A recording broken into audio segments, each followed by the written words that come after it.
nem poção mágica. Narra uma lenda chinesa que uma jovem casou-se com um moço de grande valor e, na tradição chinesa, os jovens vão morar com a sogra. Entretanto, esta fazia a moça trabalhar muito, e viviam discutindo. Considerava-se quase uma escrava na casa da sogra. A jovem achava que ela estava se vingando pelo fato de ela ter tirado seu filho, que era um jovem de grandes predicados, um filho excelente. Alguns meses se passaram, as brigas eram constantes, e a jovem decidiu procurar um mago, tido como um sábio, para solicitar que lhe propiciasse uma poção, um veneno, para matar a sogra. Narrou sua desventura com a sogra e ficou expectante, aguardando pela aquiescência dele. Após reflexionar, o mago lhe disse: primeiro você deve mudar de atitude com relação a ela. Trate-a com carinho, com paciência, seja gentil, atenciosa e depois aplique na comida dela 5 gotas desta poção, diariamente, porém, vá bem devagar, do contrário ela morre e, como vocês discutem muito, será considerada a principal suspeita da morte. Siga estas instruções e verá. Passados 5 meses, a jovem estava mudada com relação à sogra, o clima doméstico estava ótimo, a convivência melhorara de forma incrível.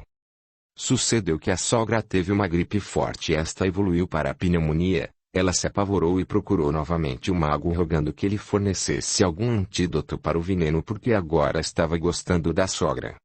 O mago sorriu e lhe disse que não se preocupasse, jogasse fora tal poção que continha pura e simplesmente água. A jovem perguntou: mas, o que houve? O mago respondeu: muito simples, você desceu do pedestal do orgulho, do egoísmo, passou a ver que a sua sogra é uma senhora de idade que, num primeiro momento, até pode ter lhe considerada como intrusa, porém, a você cabia entender isso e tratá-la com respeito. Todavia, retrucava, discutia, manifestava animosidade contra ela. A partir de quando você mudou, ocorreu essa transformação na vida familiar. A jovem levantou-se ensimesmada e foi-se embora. Foi por isso que Jesus ensinou: faça aos outros o que gostaria que lhe fizessem. Aparentemente simples receita, todavia reúne o de que necessitamos para uma vida feliz. Semanalmente, converso com pessoas com inquietações ou perturbadas, e vejo que 90% das que procuram ajuda estão a se queixar, quase sempre umas contra as outras. São pessoas que, depois de afirmar que suas vidas familiares estão um caos, perguntam: você não acha que é um espírito perturbador que causa tudo isso? Não dá para pedir aos guias para retirá-lo de lá? Aí, digo assim: bem, não podemos jogar toda a responsabilidade pelos nossos dissabores aos espíritos, que há espíritos lá não tenha dúvida, aos eu, o do esposo ou esposa, dos filhos, enfim, de todos que residem em seu lar e se mais algum apareceu por lá é porque vocês abriram a porta e franquearam seu acesso. Eles me olham espantados, sem compreender muito bem.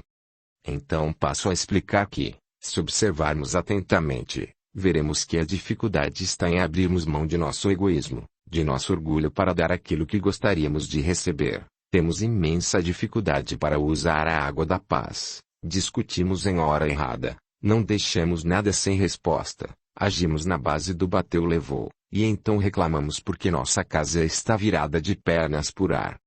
Comumente, fazemos aos outros o que não gostaríamos que nos fizessem e quando recebemos de volta os efeitos de nossas ações, costumamos reclamar, espernear, achar que não merecemos tanto sofrimento, tanta dificuldade.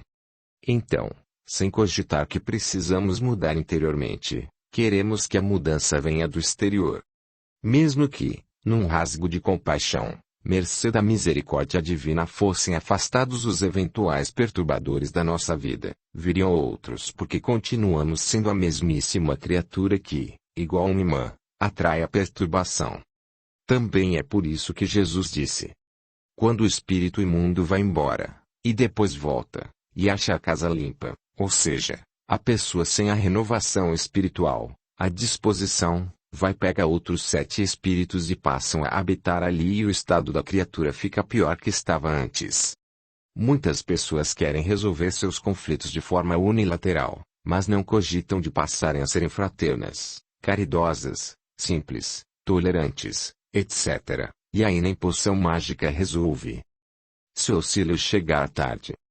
Duas ricas madames saíam do Teatro Bolshoi de Moscou em gélida noite de nevasca intensa, com uma temperatura que estava em 13 graus negativos. Mal saíram e se depararam com um homem deitado encolhido em plena calçada. Uma delas, num gesto espontâneo, tira dos ombros o riquíssimo casaco de peles e ia colocar sobre o homem quando a outra lhe disse: "Não faça isso. Deixe-o aí, vamo-nos, depois mandarei o lacaio trazer uma coberta para ele. Vamos para casa tomar um chá bem quente." Chegando em casa, distraíram-se na conversa e, depois de algum tempo, a outra se foi e a senhora esqueceu-se de mandar o mordomo levar o cobertor para o indigente. No dia seguinte, a mulher lembrou-se do pobre homem ao relento. Imediatamente chamou o lacaio dizendo que levasse agasalho para o sujeito na calçada próxima ao teatro.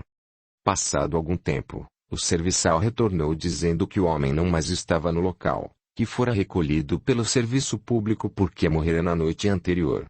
A questão da caridade deixada para depois ou muito sindicada, quase sempre é o socorro que chega tarde.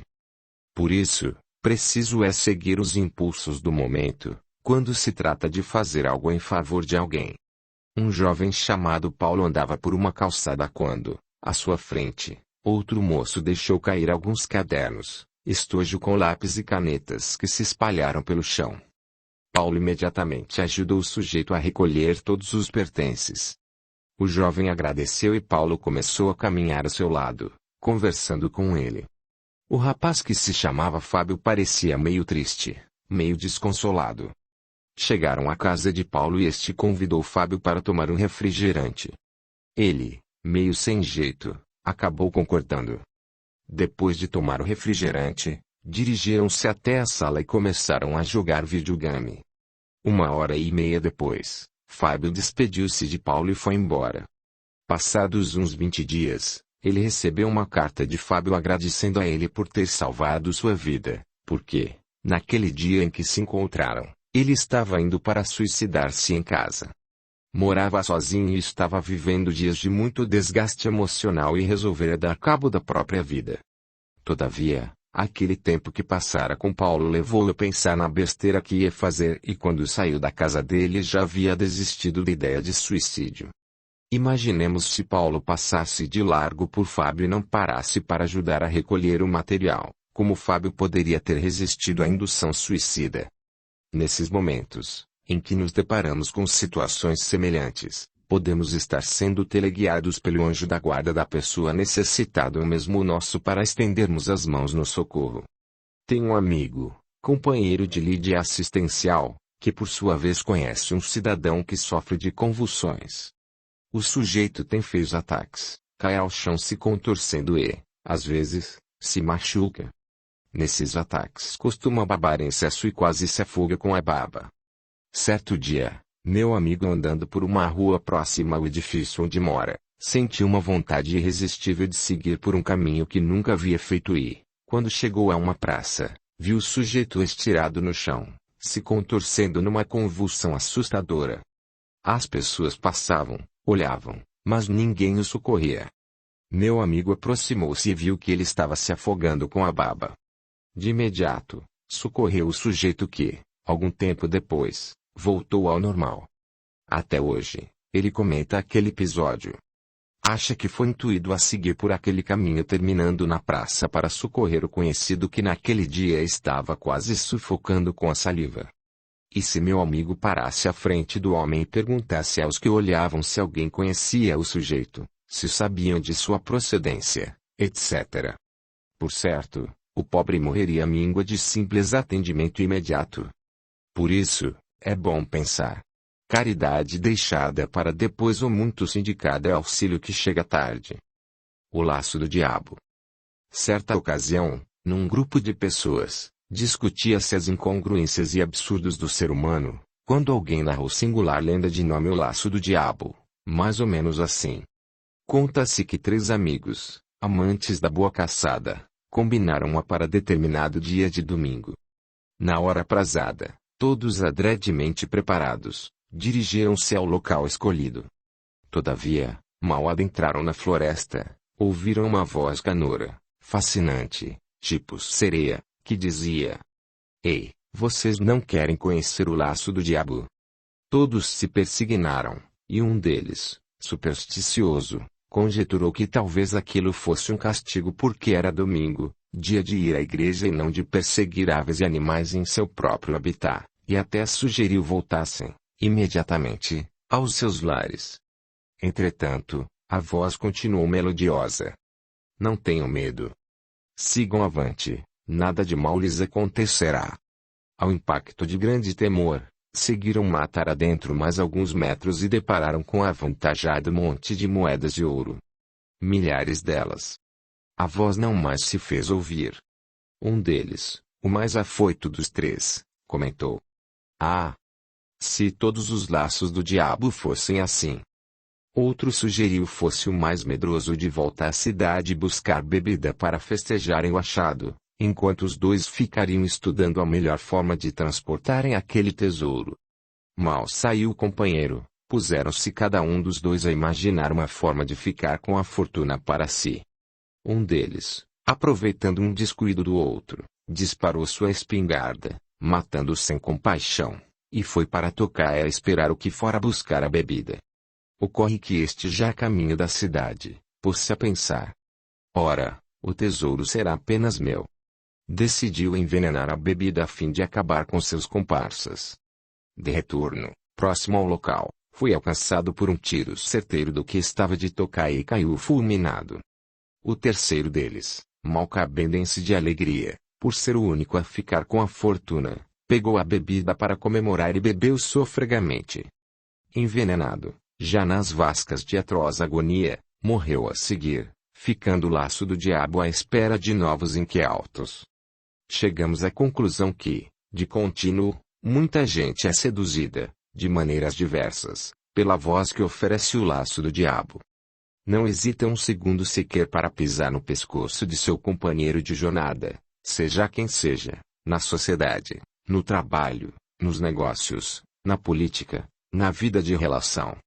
Tolos imediatistas, enxergando tudo por um prisma exíguo, arregalam olhos ambiciosos, e destroem usando os mais variados processos, intriga, veneno, tocaias, etc., para conseguir, às vezes, uma simples posição de fugaz destaque, uma vantagem financeira, ou instantes de felicidade ilusória, não se apercebendo que inoculam em si próprios o veneno que destilam contra outros, nem cogitando que a vida cobra, inapelável.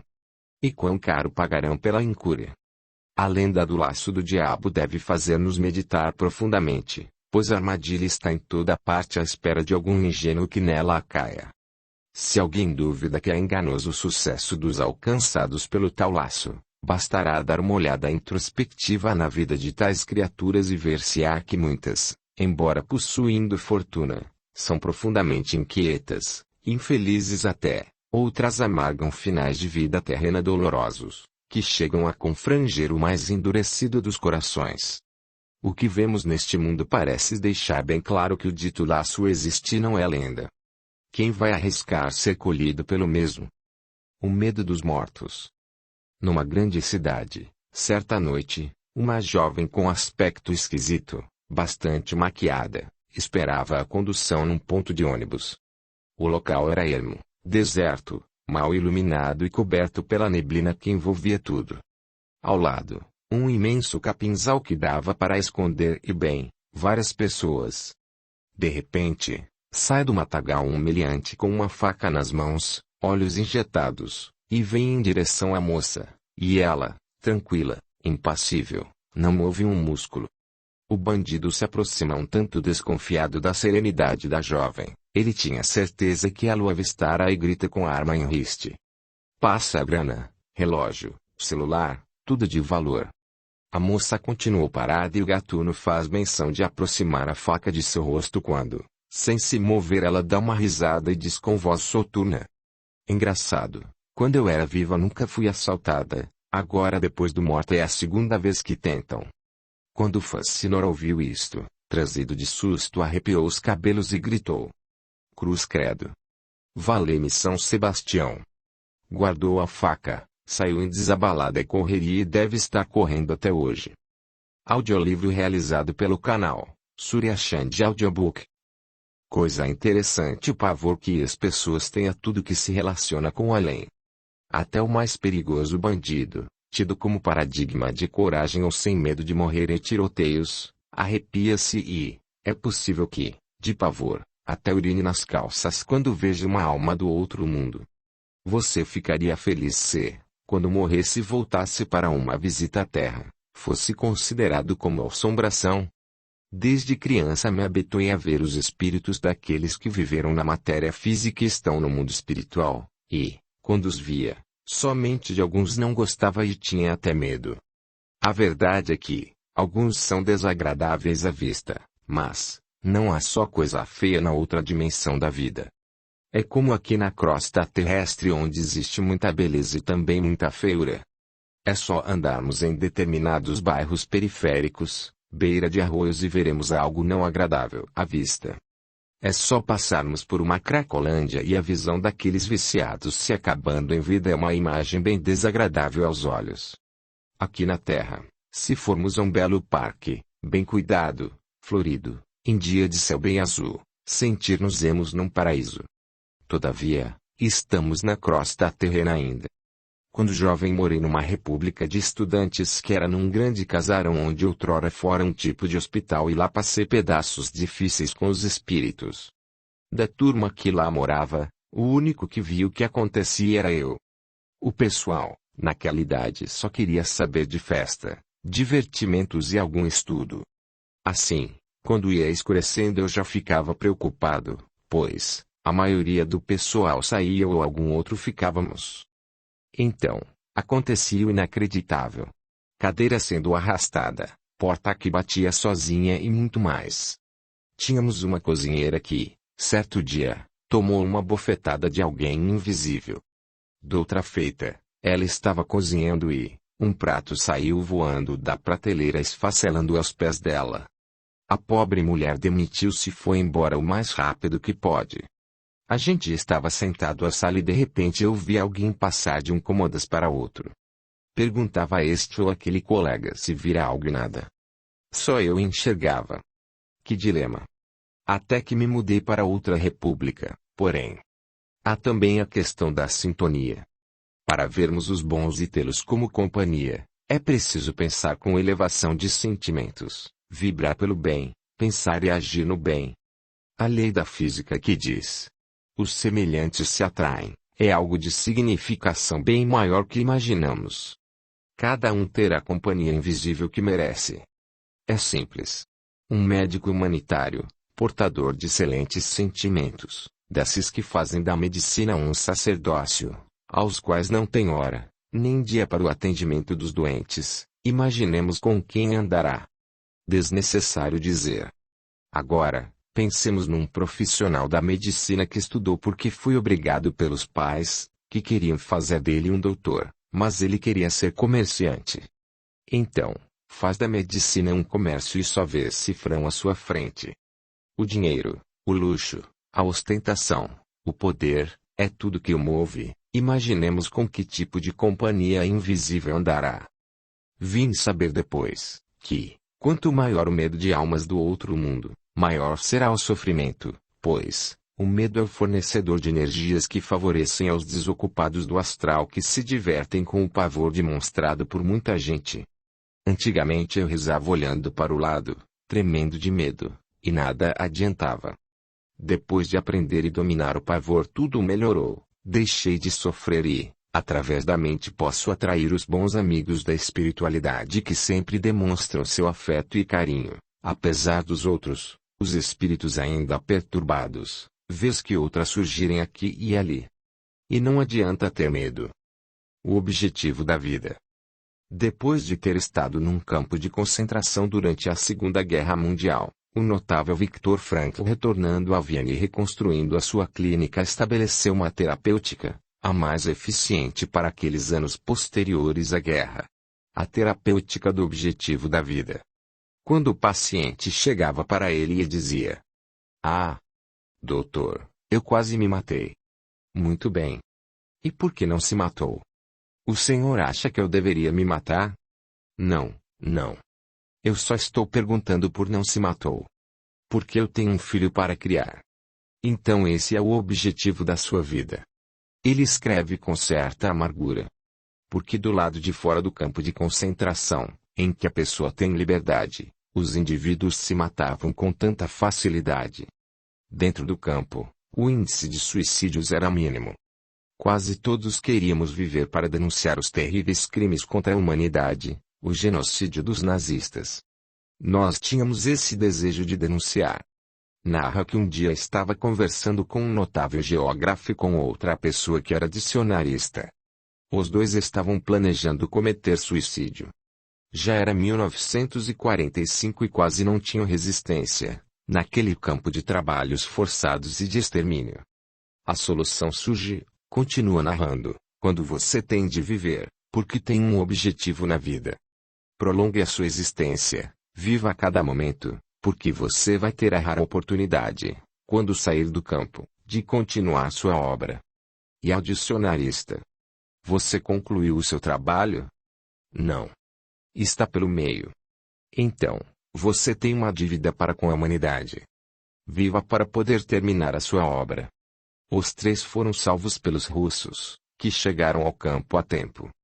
Depois, mais tarde, Viktor Frankl se torna um dos maiores psiquiatras e vai fazer parte da psicologia humanista, que abriu as portas para a psicologia transpessoal, graças a essa vontade de viver. Os outros dois terminaram o dicionário e o tratado de geografia, com o que enriquecem o mundo de beleza. A nossa vida tem um significado. Podemos dizer que o sofrimento é resultado de uma necessidade de natureza ética transcendental, porque tudo sofre. Os animais, os vegetais. Nos animais, já vemos a dor perfeitamente codificada, por causa do sistema nervoso central. No ser humano, por causa da emoção, as dores morais são as mais terríveis. Todos nós sofremos, mas o nosso antídoto ao sofrimento é o amor. Por isso não posso conceber que criaturas simplesmente, por alguma contrariedade, por algo fugaz, por falta de um objetivo de vida se auto-aniquilem, uns gradativamente através do uso de drogas, álcool, etc., e outros, por não suportarem o sofrimento se matam achando que irão resolver seus problemas. Em compensação existem muitos que não sofrem privação nenhuma, tiveram tudo o que desejaram, são ricos, e, todavia se suicidam, como vemos nos países considerados de primeiro mundo. O índice de suicídios na Europa, Estados Unidos, Ásia é simplesmente assustador. Tudo porque lhes falta descobrir um objetivo nobre de vida. Algo que transcenda ao ganhar dinheiro, ficar rico, ter poder, etc., coisas que até hoje vêm sendo colocadas como prioridade na vida de muitos, mundo afora. Mesmo que cheguemos à idade que estejamos aposentados, os filhos criados, não há mais nada material para se buscar, devemos voltar nossa atenção à busca de algo transcendental que nos dê um objetivo de vida, nem que seja escrever um livro, distribuir mensagens, participar de grupos de proteção do meio ambiente, dos animais, dos seres humanos, enfim, é preciso perseverar na vida até o fim.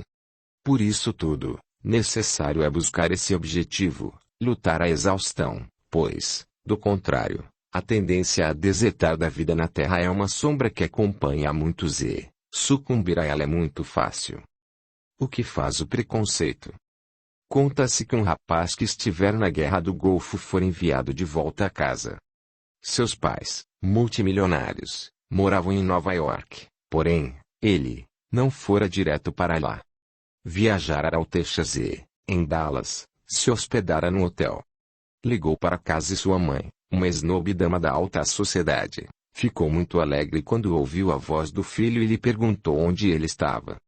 Após informar, ele completou: Mamãe, eu trouxe um amigo, alguém muito querido que salvou minha vida na guerra. Ela lhe disse: Ora, meu filho, traga esse amigo querido para cá. Ele será muito bem recebido. Venham logo. Ele suspirou fundo e lhe disse: Mamãe, há um problema. Este meu amigo, por minha causa, perdeu uma perna e um braço. Então, percebeu que ela mudara o tom de voz, a empolgação como que desapareceu, quando ela lhe disse: Meu filho, mas um aleijado, como iremos cuidar dele? Mamãe, ele salvou minha vida, não tem ninguém, está só no mundo. Meu filho, não dá para interná-lo em um abrigo para deficientes. Mamãe, isto é fora de cogitação, ele morrerá de solidão. Mas, meu filho, e se alugássemos uma casa e colocássemos alguém para cuidar dele? Mamãe, ele precisa ficar comigo. Estragou sua vida por minha causa. Uma cadeira de rodas em nossa casa não será problema. Meu filho, pense bem no transtorno que irá causar a sua mãe, e depois, seu pai também não irá gostar, sabe como é, um estranho em casa, pense na possibilidade que sugeri. Façamos o seguinte. Falarei com seu pai e amanhã iremos até aí com um de nossos jatinhos. Sem meu amigo eu não posso ir, disse o rapaz, e desligou o telefone. No dia seguinte, à tarde, chegaram ao hotel que o filho havia informado. Verificaram na portaria e souberam que, no dia anterior, aquele jovem mencionado havia se atirado da janela de seu quarto no 10º andar do prédio e morrera na hora. Seu corpo estava no necrotério da cidade. Para lá se dirigiram e, quando se depararam com o cadáver do filho, verificaram que ele não tinha uma perna e um braço. Sua mãe caiu num choro convulsivo e só então compreendeu que seu filho estava sondando seu íntimo antes de aparecer mutilado à sua frente. Ela, naquele momento desejou morrer, todavia, não fosse o preconceito. Lendo a notícia de que só em São Paulo mais de 20 gangues perseguem negros homossexuais, já vendo várias mortes, fiquei deveras alarmado. O preconceito é algo que impressiona ainda nos dias de hoje. E não é só no Brasil que o preconceito impera. Na Europa, América do Norte, em países ditos como do primeiro mundo, é um absurdo que se vê. Negros, homossexuais, são discriminados assintosamente. Mas, o interessante não é só o preconceito racial que existe. Temos visto muitos portadores de necessidades especiais serem discriminados por pessoas que parecem ter ojeriza deles, como se fossem portadores de doença contagiosa. Infelizmente, ainda vai demorar um tanto para que as pessoas preconceituosas, de um modo geral, cheguem à conclusão de que também são de carne e osso, vão morrer, seus corpos vão apodrecer, quando não acontecer isso ainda durante esta vida, que de nada adianta repelir o semelhante apenas porque ele tem esta ou aquela deficiência, esta ou aquela cor da pele, esta ou aquela preferência sexual. Enfim, de que adianta a beleza física, dinheiro, posição social, títulos nobiliárquicos, se tudo acaba com a morte? Então, digam o porquê do preconceito. Até quando? O socorro virá do alto. Para você que me escreveu dizendo: sou de paz, porém, não tenho paz, digo-lhe o seguinte. Continue sendo de paz, pois tudo o mais advirá disso, cedo ou tarde, a recompensa aos pacíficos chega, é uma questão de tempo. Nenhuma coisa do exterior preencherá nosso interior. A fé, aquela que poderá remover as montanhas que são dificuldades, embaraços naturais da caminhada no bem, somente surgirá do conhecimento estribado na fé raciocinada que pode encarar a razão frente a frente em todas as épocas da humanidade. Assim, com ela, a pessoa crê em Deus, mas sabe por que crê, e esta fé inabalável é algo que nos impele para a frente e para o alto. Como adquirir a fé? Ela é algo que não se transfere, mas pode indicar roteiros. Nasce da maturação íntima de cada um para recebê-la. Para introduzi-la em nosso íntimo, é preciso fazer luz em nosso interior. Às vezes, damos tanto valor a coisas materiais, tanta importância à projeção pessoal, poder, destaque no mundo, quando, com este comportamento estamos introjetando mais sombras na alma. Há uma historieta que ilustra bem o que dizemos, quanto a dar valor às coisas erradas. Um rei tinha 3 filhos e, já idoso, precisava designar aquele que ficaria em seu lugar assim que se retirasse do poder. Chamou-os e disse: como preciso nomear aquele que me sucederá, e, para avaliar a capacidade, a sabedoria de cada um, proponho o seguinte. Há em palácio 3 salas vazias, Dou 3 dias a vocês para enchê-las, com o que quiserem, somente que, aquele que repletar a sala e gastar menos, será considerado meu sucessor. Daqui a 3 dias nos encontraremos. Passado o tempo, reuniram-se pai e filhos, quando o rei falou. Então, meus filhos, quem será o primeiro a mostrar como encheu a sala? Avançou o mais moço deles e disse. Meu pai, pensando em encher a sala de forma a gastar menos, comprei no reino todas as coisas inúteis, que para mais nada serviam, quase entulho mesmo e coloquei tudo no recinto. Verifique o Senhor que não cabe mais nada na sala e gastei muito pouco. Avançou o segundo e disse. Meu pai, eu observei que o feno custa muito barato e por isso comprei bastante por um preço módico e enchi a sala. Não cabe um dedo a mais. Meu gasto foi significativamente pequeno. O terceiro deles aproximou-se e disse. Senhor, eu pensei seriamente sobre o assunto e cheguei à conclusão de que nada pode encher, repletar mesmo, seja o que seja, do que a luz. Então, entrei na sala e, em plena escuridão acendi uma vela, a luz clareou todo o ambiente. A sala ficou cheia de luz. Fiz luz e ela tudo preencheu. O rei então abraçou seu filho e disse. Muito bem, meu filho, és o escolhido por teres demonstrado tanta sabedoria. A luz mora em teu íntimo, pois, não te preocupaste com coisas materiais e, como nossas atitudes revelam nosso interior e o que somos, percebo que o reino ficará em boas mãos. Por esta razão, devemos buscar a iluminação íntima para que nossa fé se torne inabalável. Concluindo, devo dizer-lhe algo que já vivenciei e pude comprovar. Quando você estiver se sentindo como alguém que está atravessando ponte estreita sobre caudaloso rio e, ao chegar no meio dela enxerga um leão ameaçador vindo em sua direção, você faz menção de voltar e, na outra entrada da ponte avista um tigre feroz que avança rugindo. Você olha para o rio e vê que ele está infestado de crocodilos vorazes.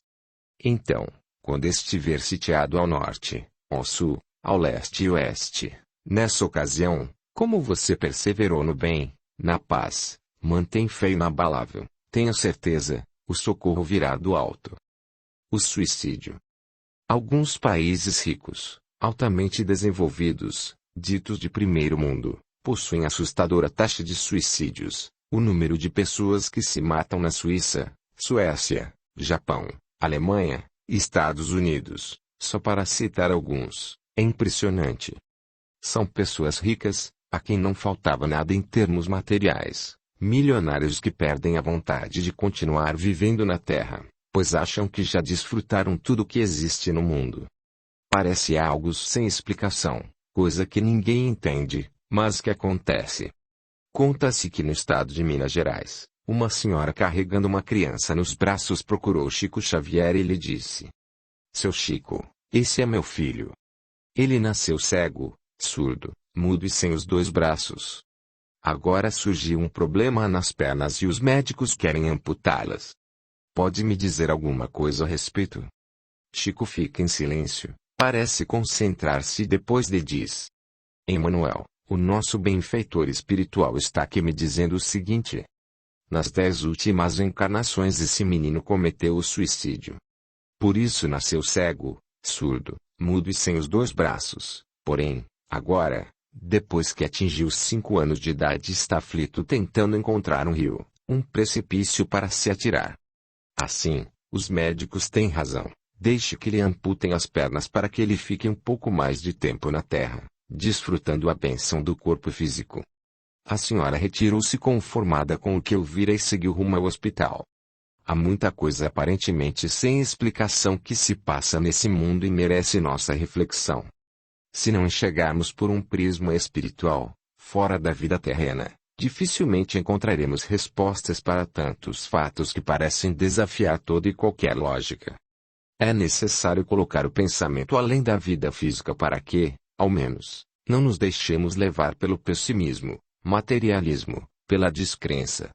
Algumas religiões têm como princípio básico a crença milenar na reencarnação, embora muitos não aceitem a teoria das vidas sucessivas, que ao menos respeitem aqueles que cultivam tal crença, pois, no meu ponto de vista, Somente ela me dá as respostas que preciso para entender as aparentes incongruências que vemos no mundo e que, muitas vezes podem levar os menos informados a pensar que Deus, se existe, é injusto, mau, e quer o sofrimento das criaturas, etc., etc.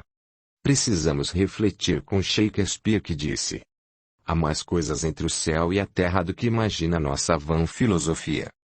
Os Sete Sábios. Conta-se que, na velha China existia antiga instituição que tinha por objetivo principal a formação de filósofos. Um grande número de jovens ali se internavam para buscar a sabedoria. Havia um conselho de 7 sábios que dirigia a entidade, conforme estabelecia seu estatuto. Um jovem de 25 anos, que ali estudara, acalentou o desejo de fazer parte do referido conselho, após ser considerado um filósofo.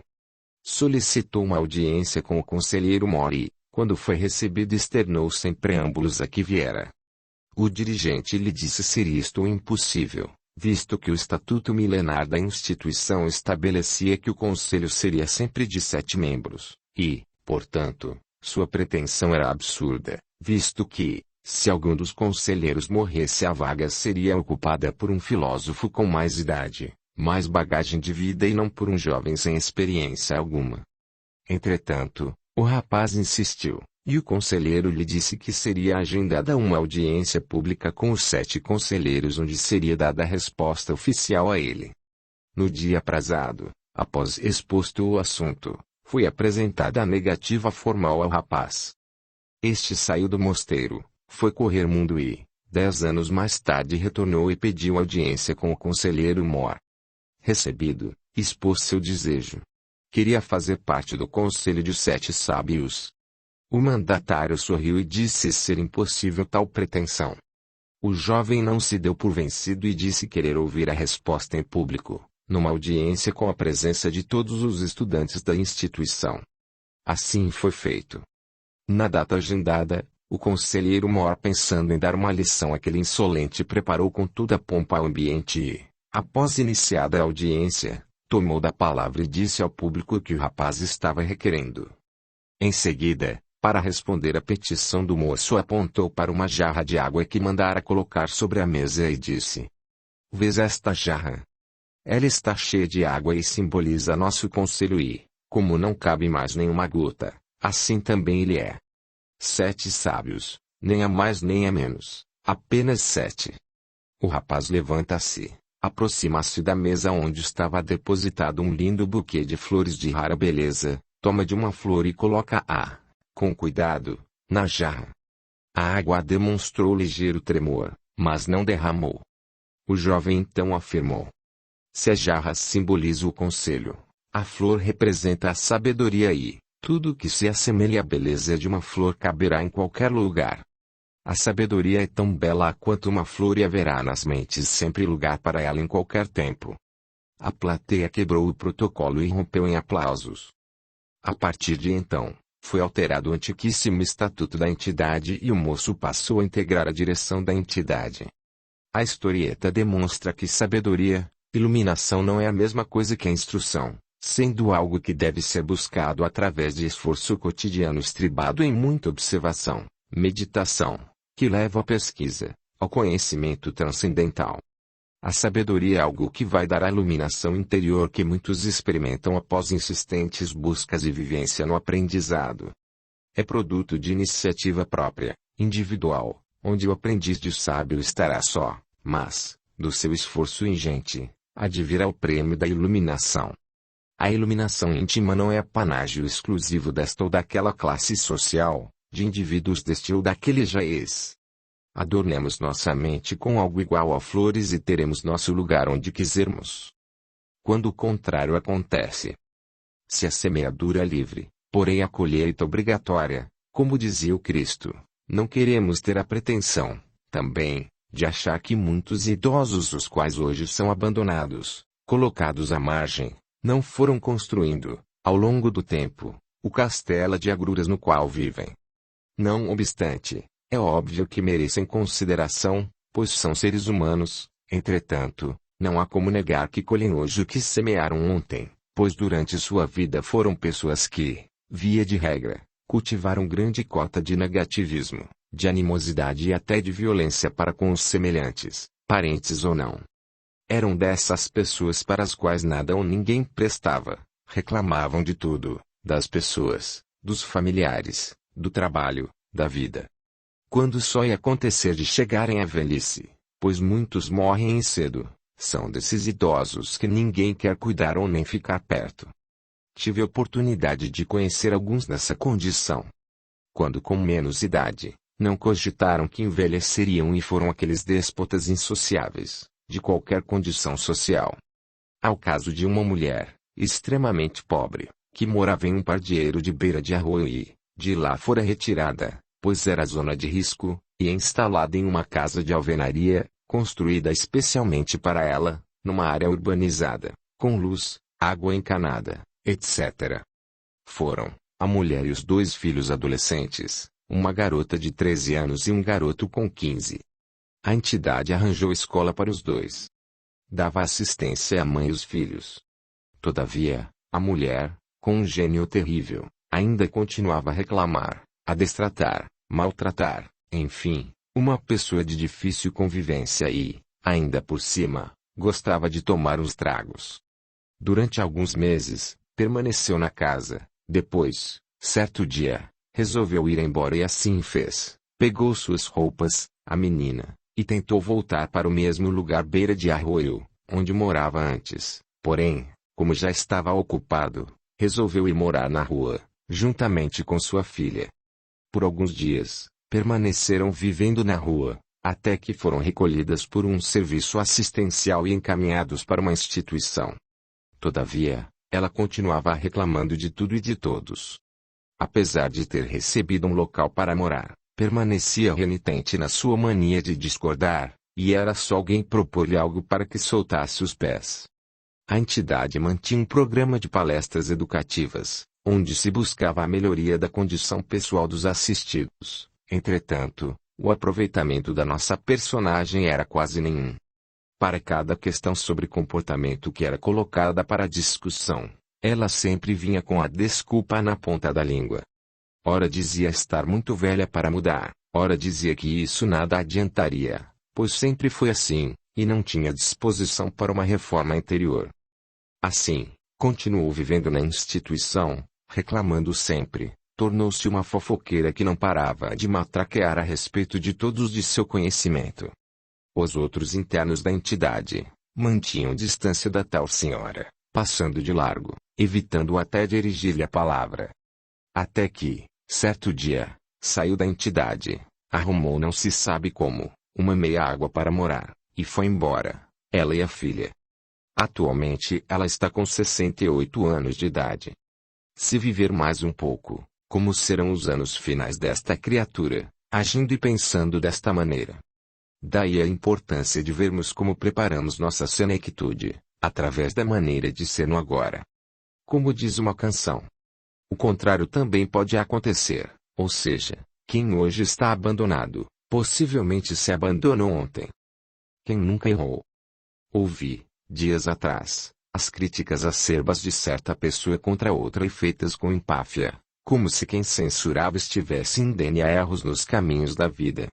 Depois de presenciar tal cena, fiquei a meditar sobre a postura que adotamos muitas vezes e, como estamos sujeitos a errar nas análises e julgamentos que fazemos. Na ampulheta do tempo são incontáveis os registros de erros de julgamento e pareceres formulados por muitas personalidades. Em 1737, Johann Adolf Schebe, conhecido compositor e crítico de música alemão, afirmou: as composições de Bach são desprovidas de beleza, harmonia e claridade melódica. Schebe errou. Palavras de Albrecht Speer, professor de composição de Beethoven. Beethoven nunca aprendeu nem aprenderá coisa alguma. Como compositor e um caso perdido. Albrecht Speer errou. Declaração feita em 1872 por Pierre Pochet, professor de fisiologia em Toulouse. A teoria dos germes de Louis Pasteur é uma ficção ridícula. Pierre Pochet errou. O grande Edouard Manet comentou com o também grande Claude Monet: esse rapaz Auguste Renoir não tem o menor talento. Diga a ele para desistir de pintar. Manet errou. O raio-x é uma mistificação. Frase dita em 1900 por Lord Kelvin, físico e presidente da British Royal Society of Science. Lord, quando seus primeiros carros foram fabricados, afirmou que jamais um carro atingiria velocidade superior a 60 km por hora. Henry Ford errou. Em 1958, o astrônomo inglês Dr. Woolsey proclamou: as viagens espaciais não têm nenhuma expectativa de sucesso. São uma completa bobagem. Woolsey errou. Até julho sai da moda. Frase da revista Variety, sobre rock and roll em março de 1956.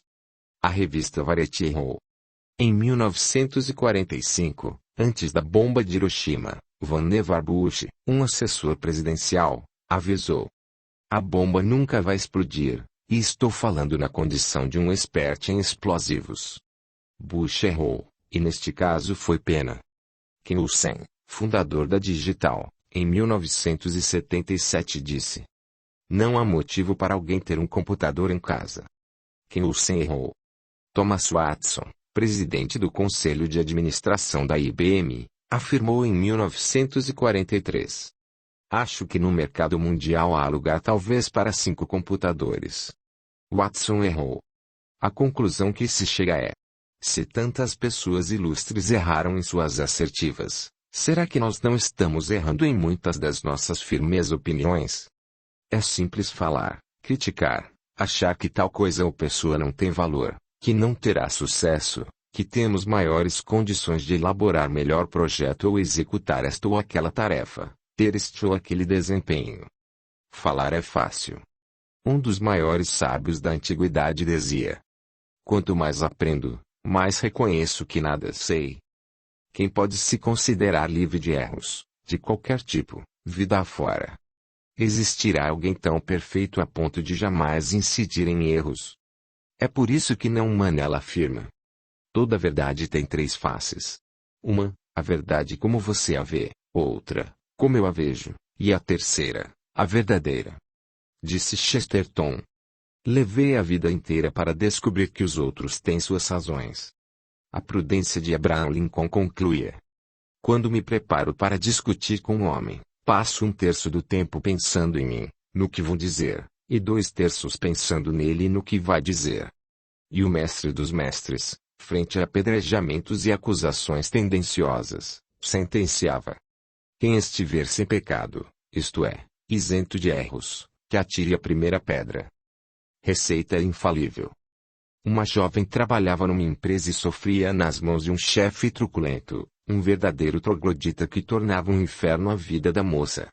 Ela fazia um memorando, o indivíduo mal-humorado, riscava, inventava, mudava a redação só pelo prazer de vê-la fazendo de novo. Se ela chegava 1 minuto atrasada, o sujeito reclamava, até faltava com respeito dizendo os mais cabeludos palavrões. Até quando carregava na maquiagem ou punha uma roupa diferente o indivíduo comentava com desdém, fazendo péssimo juízo da jovem. Era todo dia, sempre aquela perturbação do tal chefe. Aguentava quieta porque precisava de emprego. Assim se passaram 10 anos. Estava ficando cada vez mais difícil permanecer no emprego. Certo dia, quase no final do expediente, foi a gota d'água, o Brutamontes disse-lhe poucas e boas, deixando-a lívida de raiva. Ela apanhou sua bolsa e saiu à rua e começou a andar meio sem rumo. Quando viu estava defronte a um shopping center e resolveu entrar. Deu de cara com um cartaz anunciando uma conferência ali que seria realizada por uma psicóloga, especialista em relações humanas e uma série de outras áreas. Ela pensou: vou entrar e quem sabe me acalmo. Entrou, assistiu à conferência, mas pensava o tempo todo: amanhã eu perco o emprego, mas vou descarregar toda a minha raiva naquele sujeito, vou dizer tudo o que está contido durante tanto tempo, ele verá. Quando estava saindo, a psicóloga que cumprimentava algumas pessoas, olhou a jovem que apresentava um semblante carregado, e indagou se ela não gostou da palestra. A moça disse estar preocupada com um assunto no trabalho e agradeceu a atenção. Entretanto, A conferencista convidou-o para tomarem um cafezinho. Aceitou o convite, e a terapeuta, percebendo algo, deixou-a bem à vontade e estimulou-a para narrar o que ocorria. Ela desabafou, contou toda a sua triste epopeia no emprego. No final ela disse: amanhã é o dia, perco o emprego, porém, quero gritar na cara do sujeito o quanto eu o detesto. A psicóloga lhe disse: ora, não é necessário perder o emprego, vou lhe ensinar uma técnica. Faça algo que o irrite quando ele estiver o falando, não diga nada, e só olhe para a veia jugular dele. Fique com os olhos bem fixos ali. Deixe-o falar à vontade. Na certa vai perguntar o que você está olhando. Quando ele fizer isso, diga assim: pois é, eu tive um tio, que, quando se irritava, quando se exaltava, essa veia inchava tanto, mas tanto, assim como está acontecendo com a tua, até que um dia ela explodiu e ele morreu. Diga isso e veja o resultado. A jovem perguntou: será que funciona? A psicóloga respondeu: tente e veremos. No dia seguinte, fez questão de chegar com 5 minutos de atraso. O chefe chamou-a e passou a despejar os impropérios contra ela que permaneceu imperturbável só olhando para o pescoço dele. Depois de falar, o sujeito indagou o que ela estava olhando.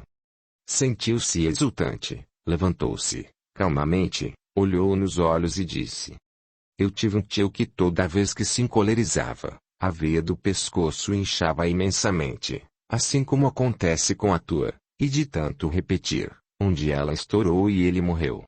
O chefe meio que tonteou, apalpou o pescoço, e ela continuou: vai ao banheiro, fique com raiva de mim, fale igual você faz comigo e olhe no espelho. Ele ficou meio ressabiado, mas na próxima vez que foi se irritar com ela, viu-a parada olhando para sua veia jugular. Ela repetiu isso só 2 vezes e o sujeito mudou. Passou a falar calmo, sem gritaria, sem palavrões e, às vezes, quando ele esquecia e começava a se exaltar, ela olhava para o pescoço dele e o sujeito se amansava. Então, sua vida no trabalho melhorou. Se você que me lê, tem um chefe ou uma chefe, ou seja, alguém que deseja acalmar, experimente essa técnica. Não custa tentar. Saudades. Assistindo o filme Água para Elefantes, fiquei impressionado com o elefante de nome Tai, que era a atração do circo, e passou a demonstrar um comportamento agressivo, não obedecia e, por esse motivo, era cruelmente maltratado pelo seu tratador e pelo dono do circo. Até que apareceu um sujeito que já havia trabalhado em circo, foi até o animal, passou a mão nele, falou-lhe durante alguns minutos e Tai se acalmou. O sujeito disse que o elefante fora domesticado no idioma russo e era a única língua que entendia, que era preciso tratá-lo falando nesse idioma para que lhe retribuísse com bom comportamento. Outro caso interessante aconteceu na cidade de Londres, quando o dono de um circo pretendia executar o elefante chamado Bozo que, durante anos, fora a atração do circo, e pareceu enlouquecer, passou a querer agredir as pessoas. Seu tratador não obedecia e tornou-se uma ameaça a quem entrasse na sua jaula ou se aproximasse dela, mesmo estando ele preso por grossas correntes. Mas, o dono do circo, não querendo ter um prejuízo com a morte da maior atração, fez um anúncio público do que iria acontecer, programou um evento com venda de ingressos, e lotou o circo para matar o animal diante da multidão sempre ávida pela violência, por sangue. No dia aprazado, o circo estava lotado, a multidão estava expectante, a imensa jaula no centro do picadeiro, atiradores a postos, tudo pronto e, quando ia dar a ordem para o massacre, o proprietário viu um homem de baixa estatura, muito bem vestido, que entrou no picadeiro, encaminhou-se até ele e disse: não mate o elefante ainda, deixe que eu entre na jaula e converse com ele. O dono do circo disse: isto é uma loucura, você será morto, não vê que o animal está enlouquecido? O sujeito mostrou um papel ao dono do circo e disse: já assinei um documento assumindo toda a responsabilidade. Não se preocupe. Entregou o papel e encaminhou-se à jaula. A multidão vibrava com aquilo tudo. O homenzinho, calmamente, abriu a porta da jaula, entrou falando algo, se aproximou do animal, Passou a mão com carinho na testa dele e parecia entoar algo parecido com um mantra. Depois de alguns minutos, o imenso paquiderme, totalmente calmo, parecia outro elefante. Não mais aquela fera enlouquecida, agressiva, que era um risco imenso à integridade das pessoas. O sujeito abriu a jaula, deixou-a aberta e saiu. O dono circo, sem nada a entender, aproximou-se do homem e indagou o que lhe falara ao elefante para que houvesse aquela mudança radical. O homenzinho respondeu. Muito simples, como ele fora ensinado no idioma da terra onde nasceu, o Bali, somente estava com saudades de ouvi-lo novamente. Apenas isso, sentia saudades. Tudo leva a crer que o primeiro elefante também tinha saudades.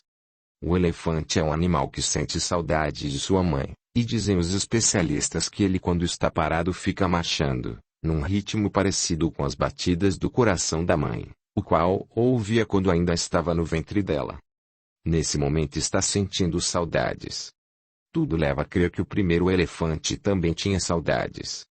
É por esses e outros tantos exemplos, provando que os animais têm alma, são nossos irmãos inferiores, que aumenta nossa responsabilidade quando os maltratamos, quando os matamos pura e simplesmente, quando somos impiedosos, pois, quem é malvado, violento com eles, sem dúvida, sê-lo-á com os seres humanos e, quando começarmos a amá-los, estaremos no caminho para amar também as criaturas humanas. Sorrir já. Experiências realizadas na Universidade de Los Angeles, sobre a terapia do riso, demonstraram que ao sorrirmos produzimos uma substância na saliva chamada imunoglobulina. Ela é fundamental para a digestão, e também como o próprio nome diz, responsável pela proteção do organismo contra a invasão de agentes bacterianos. Inicialmente, os pesquisadores reuniram um grupo de doentes terminais de AIDS, de câncer, coletaram a saliva de cada um e exibiram filmes com temas altruístas e comédias do gordo e o magro, Carlitos e outras do gênero. Seguir, passaram a monitorar os pacientes. À medida que o filme tocante apresentava as ações nobilitantes da Madre Teresa de Calcutá, as reações eram bastante positivas, com alterações orgânicas significativas. Quando exibiram as comédias, os estadores íntimos estavam melhorados de forma intensa. Pressão arterial, batimentos cardíacos, tudo fora tornado melhor. Depois coletaram saliva para exame. Quando as analisaram, surpreenderam-se com a quantidade de imunoglobulina encontrada. Houve sensível melhora no estado geral de todos os pacientes. A seguir, reuniram um grupo de pessoas sadias e passaram a exibir filme de violência extrema, do tipo Apocalipse Now, sobre a guerra no Vietnã. Os pesquisadores notaram que as alterações no estado geral, para pior, eram visíveis. A quantidade de imunoglobulina produzida diminuiu para quase zero. A seguir, para o mesmo grupo, exibiram filme pornô do mais escabroso, com cenas de sexo desvairado. As análises demonstraram que não tinham nenhuma imunoglobulina na saliva coletada depois dos filmes e que alguns já apresentavam estados gripais, visto suas defesas orgânicas ter chegado a zero. A pesquisa foi tão relevante que a viúva McDonald doou $2 milhões a fim de que as pesquisas continuassem. Diante desta constatação é imperioso meditarmos sobre o quanto é importante abastecermos nosso íntimo de motivos nobres. Se os teus olhos forem bons, falou o Divino Mestre. Nem sempre damos importância ao que inoculamos em nosso íntimo graças ao que nossos olhos veem e, depois quando temos dor de cabeça, estados gripais, pressão alterada, dor aqui e dor acolá, corremos para nos encher de remédios que nem sempre resolvem e trazem efeitos colaterais nocivos. Graças à pesquisa, se entende o porquê de sairmos com uma sensação de euforia de um cinema, quando vimos um filme que emocionou as fibras mais íntimas de nossa alma e, da mesma forma porquê de estarmos irritados, nervos à flor da pele e até com dor de cabeça, quando vemos um filme de extrema violência ou dessas produções que são verdadeiros lixos cinematográficos. É por isso que a grande maioria dos terapeutas de autoajuda recomendam que não devemos assistir telejornais antes de dormir. Aliás, recomendam que não manter aparelhos de televisão no quarto. Alguém que assista qualquer telejornal antes de dormir, verá que as principais manchetes, aquelas às quais se dão mais ênfase, são as que falam de crimes, assaltos, mortes, imagens negras. Imagine como estará o íntimo de alguém que vê essa barbaridade, nem precisa assistir Apocalipse Now, um filme pornô, depois tenta dormir, se conseguir, para onde irá durante o sono. Assim sendo, buscarmos motivos para sorrir e termos emoções nobilitantes é imperioso para nossa própria saúde. Mesmo que estejamos passando, temporariamente, por algum estado patológico, tenhamos a certeza de que ao lermos um bom livro, assistirmos a um bom filme e sentir-nos melhores. As imagens visualizadas ou mentalizadas transferem para nós o bem ou o mal-estar. Tudo me é permitido, mas nem tudo me convém, afirmou judiciosamente o apóstolo Paulo. Nos dias atuais, num mundo tão conturbado, onde há incoerente inversão de valores, onde aquilo que pacifica, que enobrece é considerado careta, precisamos estar selecionando o que nossos olhos veem. Além de tudo, passemos a sorrir já, mesmo com dor de dentes. Telepatia. A questão da transmissão do pensamento sempre me fascinou, talvez porque, ainda adolescente, fiquei sabendo que a Rússia, à época, desde muito tempo realizava experiências de telepatia, e os cientistas soviéticos diziam que foram capazes de transmitir telepaticamente de uma mente a outra, numa distância de 640 quilômetros. Aquilo para mim era algo encantador. À ocasião, eu tinha um amigo, também adolescente, de uns 15 anos, sua família era oriunda da União Soviética. Seu nome era singular. Nikita. Dávamos-nos muito bem e eu frequentava sua casa e ficava ouvindo os seus pais comentarem essas coisas de transmissão de pensamento ou percepção extrasensorial, testes psíquicos. O pai de Nikita, que era um pesquisador do assunto, costumava fazer conosco uma brincadeira para verificar nossa suposta paranormalidade.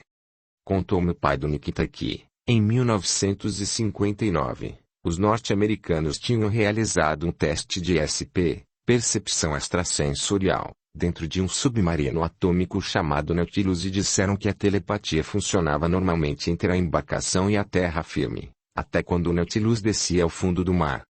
Era natural que os russos soubessem disso, pois, afinal, estavam em plena Guerra Fria. Inclusive, conta-se que, durante um dos pousos na Lua, astronautas americanos realizaram experiências telepáticas com o centro de comando da missão em Terra. Mas, como tudo é segredo militar, a telepatia sempre fascinou os chefes de Estado antes mesmo da Segunda Guerra Mundial. Há relatos de que investiam pesado na descoberta de telepatas que eram utilizados para espionagem, descobrir segredos militares. A União Soviética tinha e tem até hoje o chamado exército psíquico. O fato mais impressionante foi a existência de um telepata que foi testado pela ditador Joseph Stalin.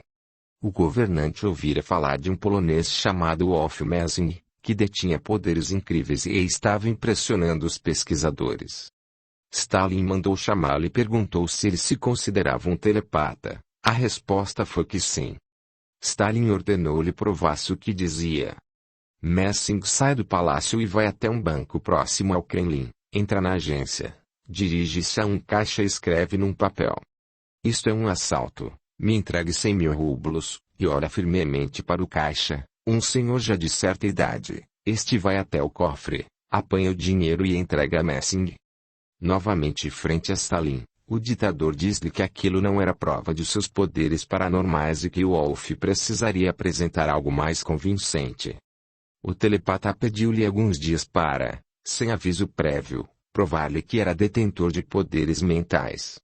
Dias depois, estava Stalin numa chácara nos arredores de Moscou, que era o local mais fortificado da União Soviética. Nem sua mulher entrava ali, e só uma pessoa tinha livre acesso, seu secretário particular, um sujeito de nome Beria.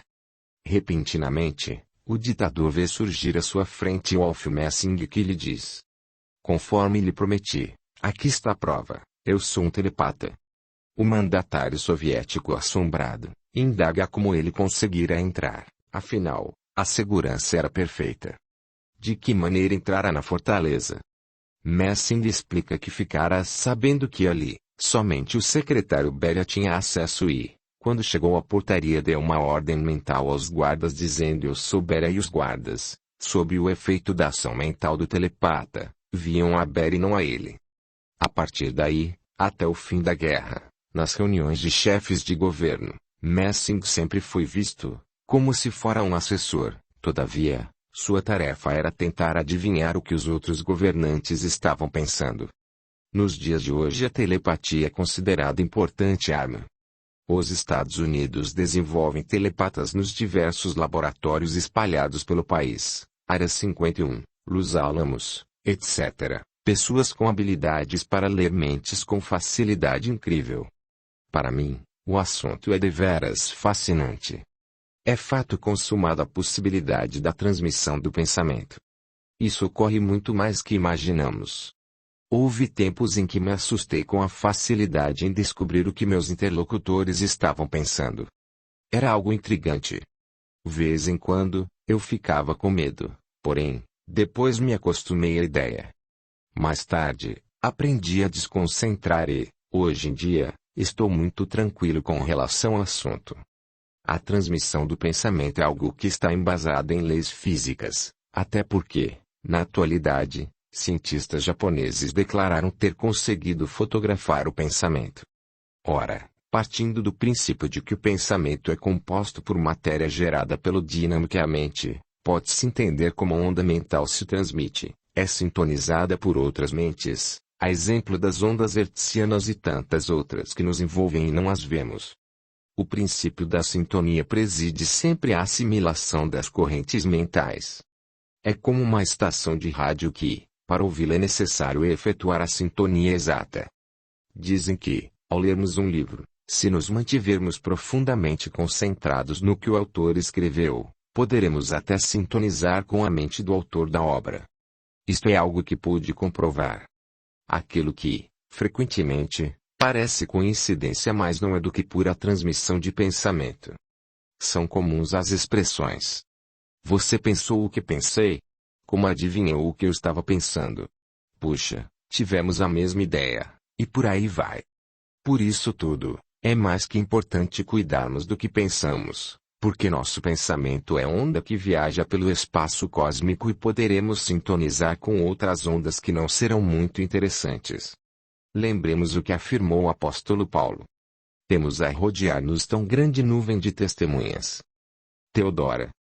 Tem uma amiga em Londrina, Paraná que, anos atrás, passou a sentir uma dor esquisita à altura de um dos seios.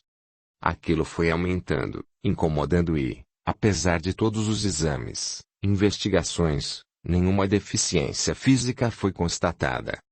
A dor era contínua e ela não sabia mais o que fazer. Não existia nenhum médico especialista em dor, no Paraná, e até em São Paulo, que ela não tivesse consultado. Um médico psiquiatra da região havia se especializado em TVP, terapia de vidas passadas, e tinha recentemente chegado de São Paulo. Resolveram consultá-lo por sugestão de amigos, afinal, não custava tentar mais esse. A terapia de vidas passadas é algo que surgiu nos anos 40 na Europa, e é também muito utilizada nos Estados Unidos. No Brasil hoje é uma importante ferramenta clínica, da qual lançam mão aqueles médicos e profissionais de saúde, que se especializaram em TVP. A regressão da memória sempre foi tratada com a máxima seriedade pelos europeus e americanos. No Brasil também é utilizada com muito rigor científico. Nenhum especialista irá fazer regressão para o paciente saber quem ou o que foi em existências passadas. Os profissionais somente a utilizam conforme cada caso e paciente. Pois bem, minha amiga submeteu-se à terapia e, através da regressão a vidas passadas, descobriu a origem da dor e a partir de então, ficou totalmente curada. O curioso é que a dor principiou quando seu filho primogênito tinha 2 anos de idade, e este menino, agora seu filho, estivera ligado ao acontecimento do passado que originou a dor de então. Ela viu que, naquela existência tivera um seio decepado e seu filho fora o decepador. Quando muito jovem ouvi, pela vez primeira, a palavra reencarnação, e encarei com naturalidade, como se aquilo já fizesse parte de minhas convicções. Era uma sensação estranha que eu sentia, lugares que me eram familiares sem nunca haver estado ali, aquela sensação de déjà vu, se repetia a miúde. Recordo-me que, certa ocasião, querido amigo disse, numa discussão com um grupo de amigos, a respeito do assunto. Para mim, a prova das vidas passadas sou eu mesmo. Tenho um cabedal de cultura que adquiri não sei onde. Apenas sei e pronto. Como explicar o que eu sentia sem o princípio das vidas sucessivas ensinado por Orígenes, Próculo, Jámblico, Porfírio e tantos outros luminares da escola neoplatônica de Alexandria, bem como São Jerônimo, Santo Agostinho, Tertuliano, Rufinus, São Gregório de Nissa e tantos outros. E sem falar de Jesus. A lista é enorme. Conheço a história de um amigo meu que tem um filho, o qual, aos 3 anos de idade, todas as vezes que ia para Curitiba, quando o carro se aproximava da cabeceira da ponte sobre o rio Tibagi, o menininho apontava para ela, e dizia: "Aqui, eu morri." Ocorre que, anos antes, o casal de amigos tinha sofrido grave acidente num dia chuvoso, quando o carro em que estavam, juntamente com seu filho de 7 anos, deslizou e bateu forte na ponte. Os dois se feriram seriamente e o garoto morreu. Passados 3 anos e meio do episódio, nasceu aquela criança que impressionava com afirmações daquele tipo. Se não fosse a reencarnação do filho que voltava, como explicar o que falava a criança? Também conheci o drama de um jovem casal, que teve o primeiro filho e, após completar 2 anos de idade, certo dia, quando a mãe se distraiu, o menino se dirigiu ao portão de entrada da casa, deu um jeito, abriu-o, saiu à rua e, na sarjeta começou a catar bitucas de cigarro, inclusive colocando na boca, dizendo que era para fumar. O mais intrigante, é os pais nunca terem fumado, jamais alguém havia fumado na frente da criança, e como eles eram de certa religião, que proíbe televisão em casa, o garoto jamais teria visto alguém fumando na telinha. Só que não foi uma vez apenas. Tiveram de trocar o portão e mantê-lo sempre com cadeado, pois o danadinho tinha aprendido a subir por ele e sair catar tocos de cigarro para fumar. Como se explica essa tendência, sem a doutrina das vidas sucessivas? Há pouco tempo o mundo inteiro viu assombrado, aquele garotinho de 4 anos, na Malásia, cujos pais nunca tinham fumado e ele preferia trocar um brinquedo por um cigarro. Qual a explicação?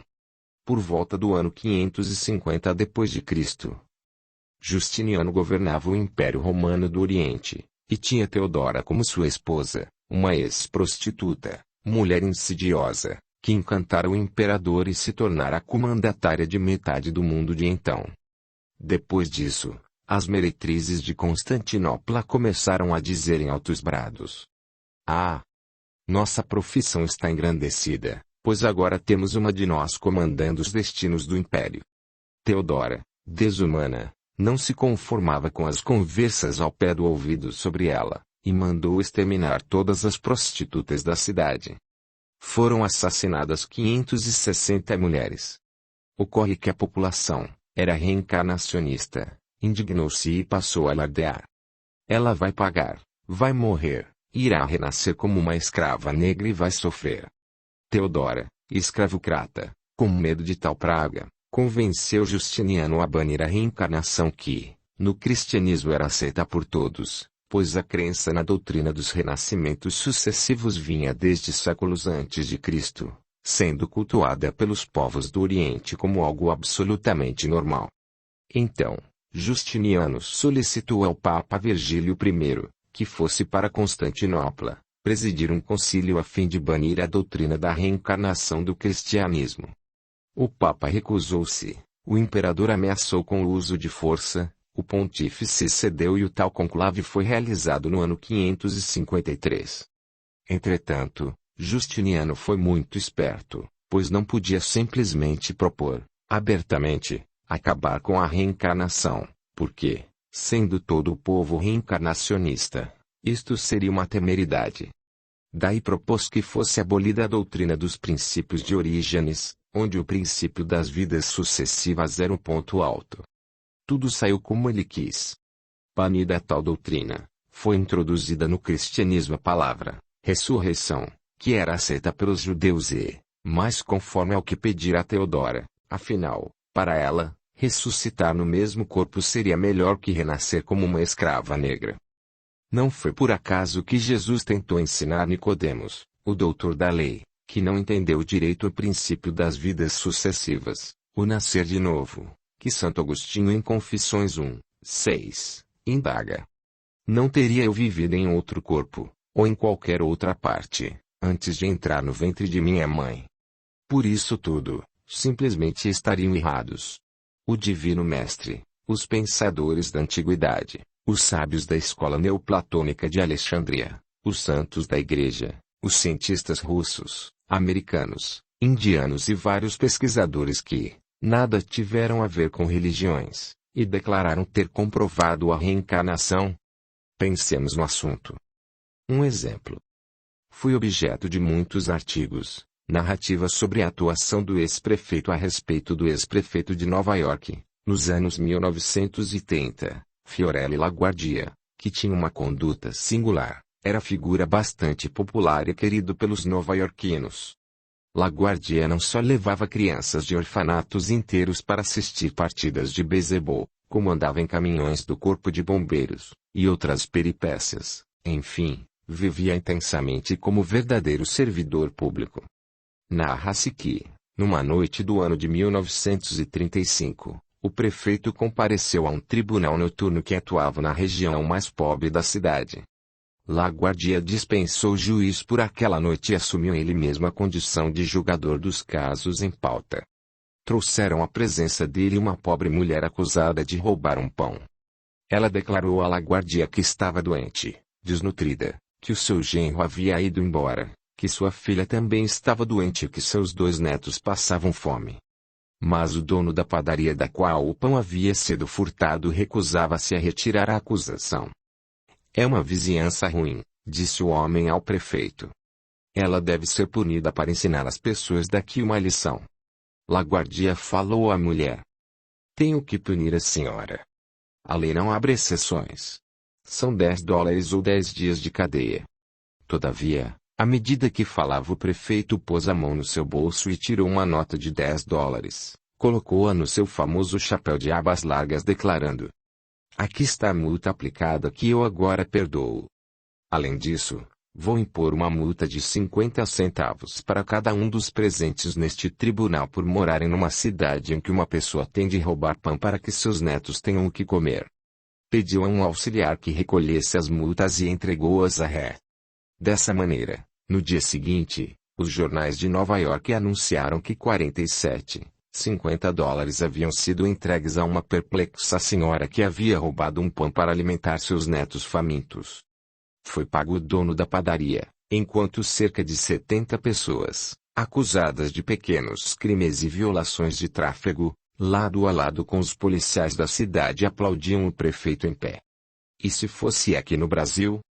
Quantas pessoas seriam condenadas por deixar tanta gente passar fome, obrigada a roubar, como já ocorreu, e a imprensa a noticiou?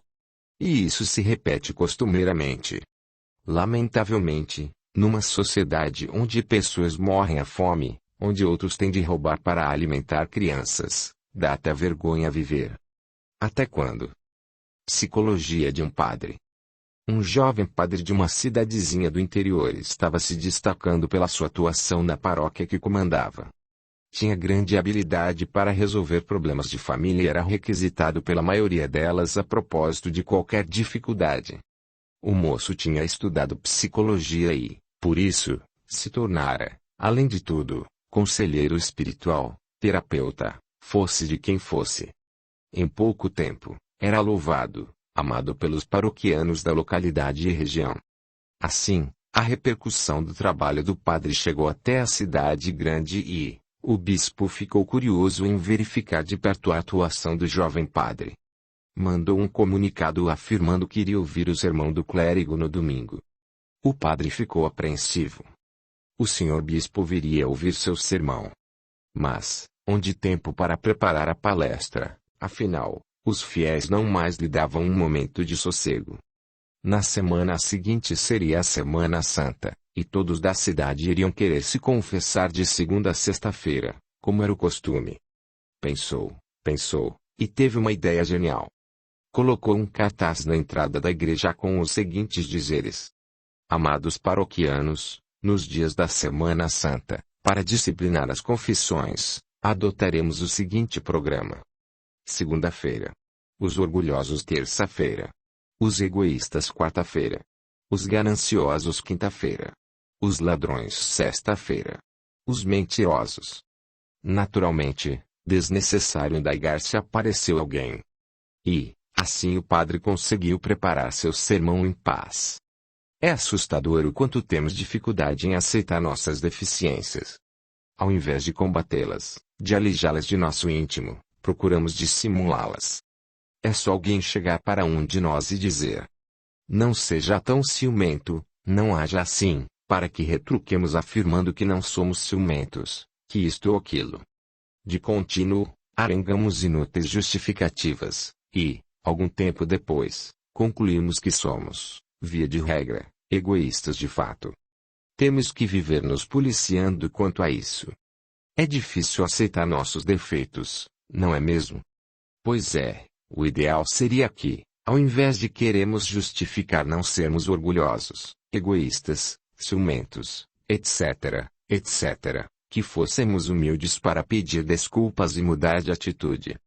Por esta razão, não tenhamos medo de constatar nossos defeitos, nem desanimemos face a eles, e firmemos o propósito de combatê-los numa guerra sem quartel, diuturnamente.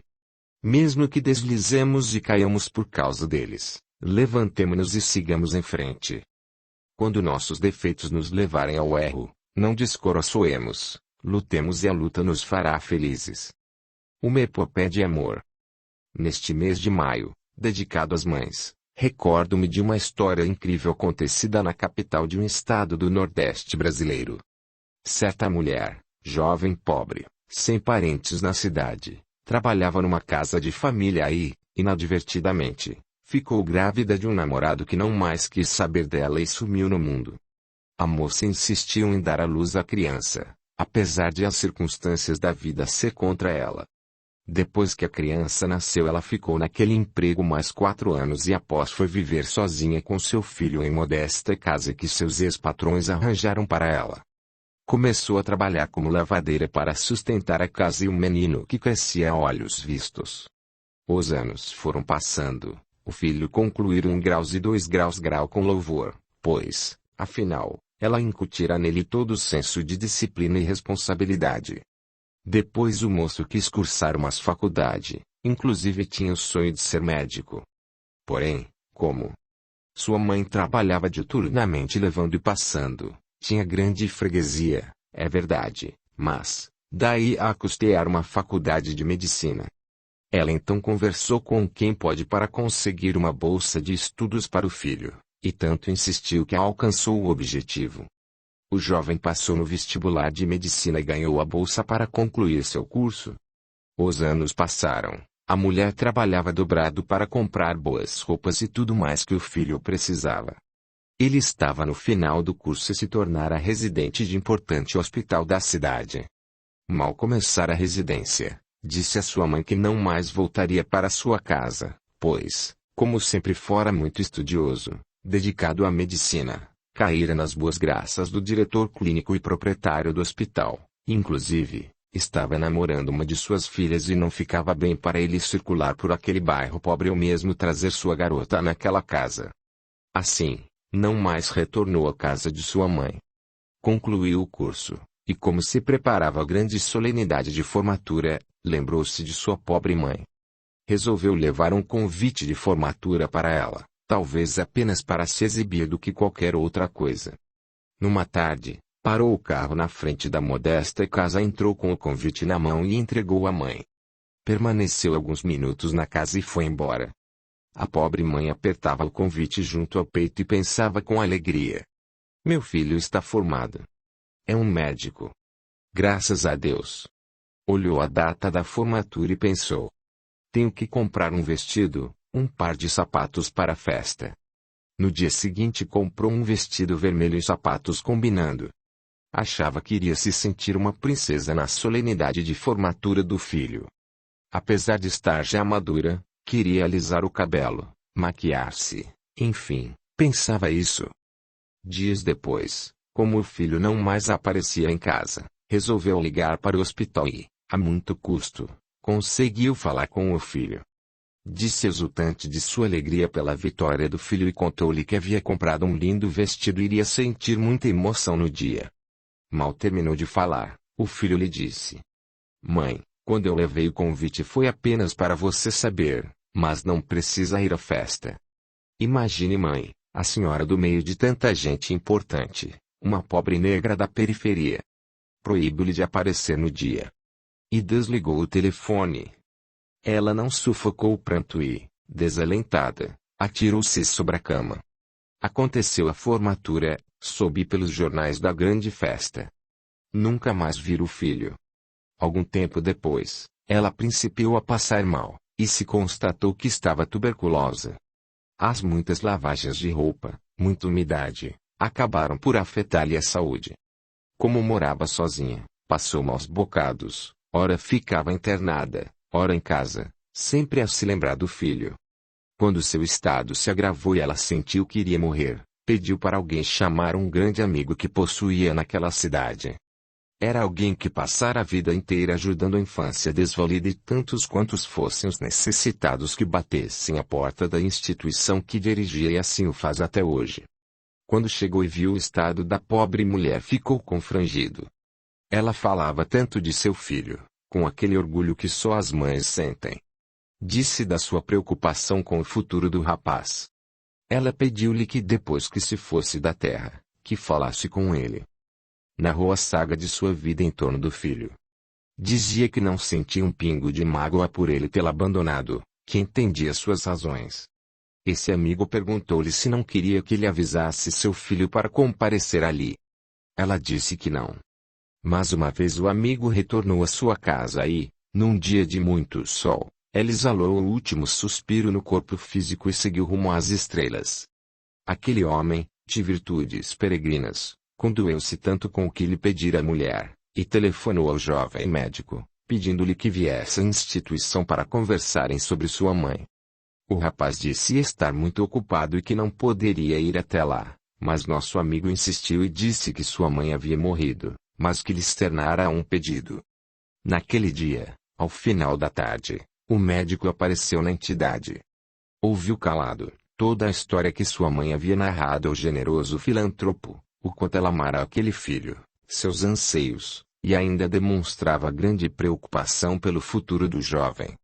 O rapaz ouviu tudo, sem demonstrar nenhuma emoção, ouviu ainda o bondoso amigo dos carentes lhe oferecer seus préstimos para ajudá-lo no que precisasse. Ouviu tudo isso, não disse palavra alguma, levantou-se, e foi embora. Esta é a epopeia de uma grande mulher que passou pelo nordeste do país, e, quem sabe, seu próprio filho ainda esteja por lá. Audiolivro realizado pelo canal Surya Chand Audiobook. Uma história comovente. Pequenas ações. Na cidade de Phoenix, Arizona, Estados Unidos, uma jovem mãe tinha um filho de 8 anos de idade que estava morrendo de leucemia e, certo dia, no hospital, olhando para o filho com carinho e uma resignação que era de impressionar, pensava que toda mãe ou pai tem seus anseios quanto ao futuro dos filhos, e que eles, desde crianças, costumam desejar algo na vida, o que não seria possível ao seu filhinho ali, pois a leucemia se encarregara de obstar qualquer desejo por vindouro.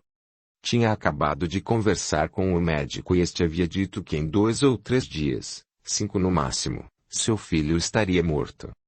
Perguntou a Bill o que gostaria de ser na vida. Ele respondeu que sempre anelara o sonho de ser bombeiro quando crescesse. Ela, em saindo do hospital, dirigiu-se à corporação dos bombeiros e conversou com o comandante contando o caso de seu filho, perguntando se ele não poderia fazer uma visita ao menino. O chefe, um bombeiro de nome Bob, cujo coração era do tamanho da cidade, lhe disse: Senhora, poderemos fazer melhor. Vamos com uma viatura, sirenes abertas e com uma escada Magirus subiremos até o quarto onde ele está. Por favor, Avise a direção do hospital sobre isso e que não se incomodem com as sirenes e nossa movimentação. Quando Bill ouviu a sirene e depois viu a escada encostando à janela de seu quarto, no terceiro andar, e 4 bombeiros entrando, teve uma significativa alteração em seu estado. Sua cor voltou, os batimentos ficaram mais fortes e ritmados, e o chefe dos bombeiros perguntou-lhe: "É você o candidato a bombeiro?" Bill respondeu que sim. Depois de lhe dirigir palavras de estímulo, disse à sua mãe: "Senhora, daqui uma semana, teremos a solenidade para a diplomação de bombeiros voluntários. Se Bill quiser, poderemos mandar-lhe fazer uma farda de bombeiro, com botas, capacete, capa e tudo mais. A fábrica que produz para nós é desta cidade." Bill, quando ouviu aquilo, sentou-se na cama, dizendo: "Deixa-me ser bombeiro, mamãe." Ela lembrou-se do que dissera o médico. 2 ou 3 dias, seus olhos nublaram-se de lágrimas e o comandante voltou a falar: "Aguente firme e, até quarta-feira, novo bombeiro." Chegou o grande dia, os bombeiros mandaram uma ambulância apanhar Bill. Vestido com o uniforme dos bombeiros, foi até o quartel. Participou da solenidade, em uma cadeira de rodas, recebeu o diploma de bombeiro voluntário. Logo a seguir houve uma chamada, e os bombeiros saíram para atender o incêndio, e Bill foi sentando na traseira do caminhão. Até colocou a mão na mangueira que esguichava água e que apagou o incêndio. Estava exultante. Ele retornou ao hospital, e no dia seguinte, novamente foi levado ao quartel dos bombeiros e estava alegre. Viveu mais 3 meses, contrariando toda a expectativa dos médicos que não entendiam como aquilo era possível. Numa manhã, bem cedo, Bill começou a passar mal e a enfermeira-chefe, após chamar os familiares do menino, ligou para o comandante dos bombeiros, comunicando que o menino estava morrendo, perguntando-lhe se não poderia passar no hospital para confortá-lo em seus últimos instantes de vida na Terra, e o chefe Bob disse: "Poderemos fazer melhor. Daqui a 5 minutos chegaremos com 4 viaturas, sirenes abertas, e prestaremos a última homenagem ao bombeiro que está se despedindo." Logo a seguir, chegam os bombeiros, sobem pela escada e o chefe Bob diz a Bill: "Olá, bombeiro Bill, aqui estamos porque um bombeiro nunca deve se sentir sozinho." Bill fez um sinal com os olhos, esboçou um sorriso. O corneteiro da corporação executou a canção Silêncio, e, momentos depois, o menino fechou os olhos e partiu para um mundo maior. Nesta tocante história podemos perceber o quanto uma pequena ação pode fazer. Graças a ela, Bill deixou a terra feliz. Sua mãe ficou reconfortada. O comandante dos bombeiros e seus comandados ficaram felizes e se sentiram muito bem. A direção do hospital granjeou a simpatia de todos ao permitir as sirenes e a movimentação dos bombeiros. Todos se emocionaram e ficaram sensibilizados com o instante da partida do menino. É preciso adquirir a acuidade suficiente para perceber o quanto pequeninas ações, coisas aparentemente insignificantes para uns, têm valor incomensurável para outros. Uma inexpressiva visita a um doente, num primeiro momento, pode não ter muita importância, afinal, depois deixamos-lo e ele continua no mesmo lugar, às vezes, sem grande melhora. Todavia, não podemos mensurar o quanto de energia positiva passamos a ele e valor daquela insignificante visita. Não foi por acaso que Jesus lembrava: "Estive preso e não me fostes ver, estive doente e não me visitastes." Abrir mão de princípios que possam ser temporariamente deixados de lado, em prol do bem comum.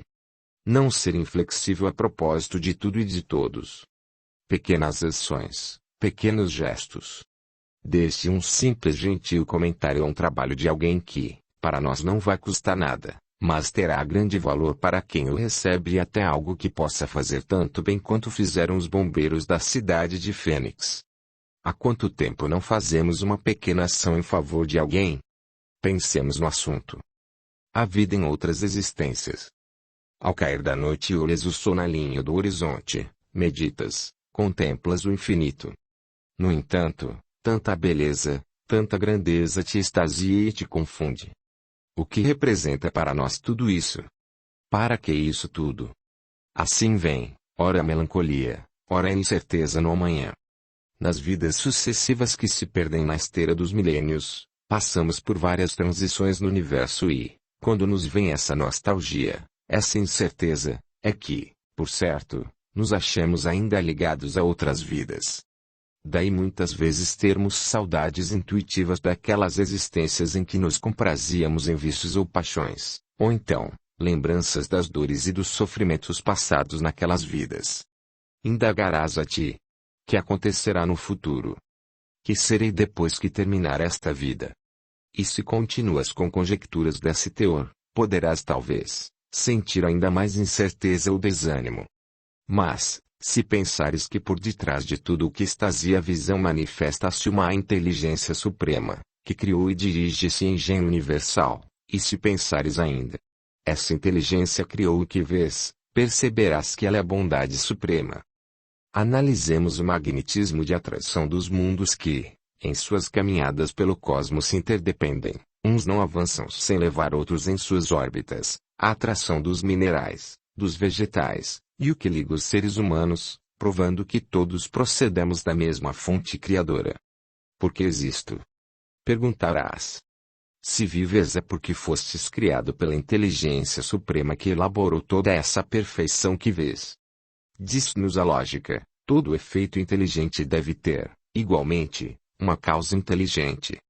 Assim, pensamos que essa perfeição que nos rodeia, a nossa própria vida, são manifestações da inteligência suprema que é Deus. Qual a explicação dos motivos da vida, do destino, da dor? Por que tantas divergências entre os humanos? Uns felizes, pelo menos aparentemente, outros sofredores, como se explica? Jesus, o Cristo de Deus, há mais de 2000 anos disse: não poderá ver o reino de Deus quem não nascer de novo. O Divino Mestre já deixava claro que não temos somente uma vida na matéria física, que precisamos passar por muitas existências na Terra, ou em outros mundos, para podermos atingir o reino de Deus, isto é, chegarmos à perfeição. Só assim se explica o que vemos, o que sentimos. Somos criados todos iguais, com as mesmas aptidões tanto para o bem, quanto para o mal. Através das vidas sucessivas é que vamos desenvolver essas aptidões, adquirir virtudes e hábitos. Se fôssemos criados todos sábios e perfeitos, qual o nosso mérito pessoal? Deus nos dá o livre-arbítrio para que possamos escolher o caminho que nos aprouver. Dessa maneira, uns descambam a prática do mal, as paixões inferiores, estacionando na marcha do progresso, até que por deliberação própria resolvam reencetá-la novamente. Aqueles que aderem de início à prática do bem, dão-se melhor, pois chegam mais rapidamente ao objetivo fundamental. Muitos objetarão: o mundo é mau. Não, o mundo não é mau, o mal não existe senão dentro de nós próprios. Nós é que o produzimos devido aos hábitos menos dignos adquiridos em vidas passadas. Da mesma forma que o bem fica gravado em nós, o mal também nos acompanha, e o manifestamos produzindo tantos desacertos no mundo que ora nos serve de habitação. E, chamam-no de mal. O mundo nunca mudará enquanto não mudarmos o nosso mundo interior. Quando formos melhores sairemos da Terra indo para outros mundos mais evoluídos, e, quando atingirmos a perfeição, chegaremos até Deus. Qual a pessoa de bom senso que ousará contradizer semelhante lógica? Se assim não fosse, Jesus não teria dito: na casa de meu pai há muitas moradas. Isso explica ainda que a Terra não é o único mundo no universo com o privilégio de ser habitado, e que todos os mundos foram criados para um fim útil. Servir de habitação, de meio de progresso para espíritos eternos, que somos todos, e não somente para deleitar-nos a visão à noite. Pensando desta maneira veremos por que tudo o que nos extasia a visão existe. Indagar-se-á: por que sofremos hoje? Virá a resposta: porque erramos ontem. Porque erramos. Porque saímos do caminho que deveríamos trilhar, adquirimos débitos que deverão ser saudados hoje. Se não for assim, por que sofremos? Daria o nosso Criador sofrimento a uns e a outros não? E, se pensarmos neste panorama, ao olhar o crepúsculo, não mais teremos aflições, melancolias, incertezas, e sim muita fé no amanhã glorioso que nos espera. Com isso tudo, aprenderemos a sentir Deus em nosso íntimo, e sentiremos que Ele é amor, e que não há ponto final para o amor, pois o amor é vida, e a vida é a eternidade. Violetas. Certa mulher, portadora de uma grave doença, ao receber o diagnóstico de que teria pouco tempo de vida na terra, fechou-se em casa para aguardar a morte. Alguns vizinhos, parentes, estavam incomodados com a atitude da mesma que, sequer recebia os parentes, apenas uma moça que semanalmente lhe visitava. Os parentes contataram um médico psiquiatra pedindo sua ajuda. Combinaram com a jovem que a visitava e, um dia, ao invés dela, foi o médico que adentrou no quarto e se apresentou. Ela manifestou surpresa. O médico lhe disse que ali estava para ajudá-la e queria conhecer sua casa e, meio a contragosto, ela concordou e o psiquiatra viu que a casa era sombria. Todas as cortinas da casa eram de cor cinza. Os móveis eram escuros. O quarto dela era tétrico, cortinas escuras, móveis escuros, tudo sombrio. O médico lhe disse que seria possível ela levar uma vida normal e seguir em frente sem se preocupar com a doença. Ela indagou como isso seria possível. Estava condenada à morte. O psiquiatra sorriu e lhe orientou que, primeiramente, ela deveria fazer significativa alteração em sua casa. Trocar as cortinas, alguns móveis e passar a receber visitas, liberar para todo mundo. Ela deveria também adquirir o hábito de escrever bilhetes, pequenas cartas aos amigos enviando violetas, que era o que tinha em profusão no jardim da casa que era mantido pela jovem que a visitava.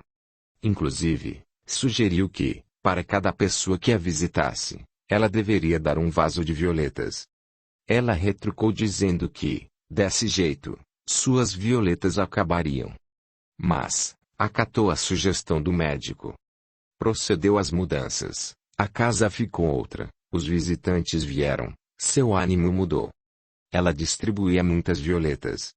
Certo dia observou que as violetas diminuíam no jardim e passou a replantá-las, a cultivá-las e distribuí-las a muitas pessoas. O tempo passou e, 10 anos depois, quando faleceu, na cidade correu a notícia que a rainha das violetas tinha partido tranquila e muito feliz. Preciso falar mais alguma coisa. Visão psíquica. Você tem dificuldade para ver sem enxergar? Perguntou o mestre ao discípulo, e, ante a surpresa deste, narrou um conto árabe ocorrido com um condutor de camelos, que perdera um de seus animais. Caminhava pelo deserto quando lhe sucedeu encontrar um homem, a quem perguntou: acaso o senhor não encontrou, hoje, um camelo extraviado? O homem respondeu: não é um camelo cego do olho esquerdo. Sim. Que perdeu um dente de cima e da frente. Sim. Que mancava da pata esquerda traseira. Sim. Carregado de milho de um lado e de mel do outro. Sim. Mas o senhor não precisa entrar em maiores detalhes. É esse exatamente o camelo que procuro. Estou com pressa. Onde o senhor o viu? Não vi nenhum camelo, respondeu o homem. O senhor não o viu?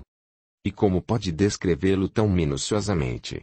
Porque quando a gente pode servir-se dos olhos, tudo tem uma significação. Mas a maioria das pessoas tem olhos que não lhes servem para nada. Eu sabia que um camelo havia passado porque vi seus rastros.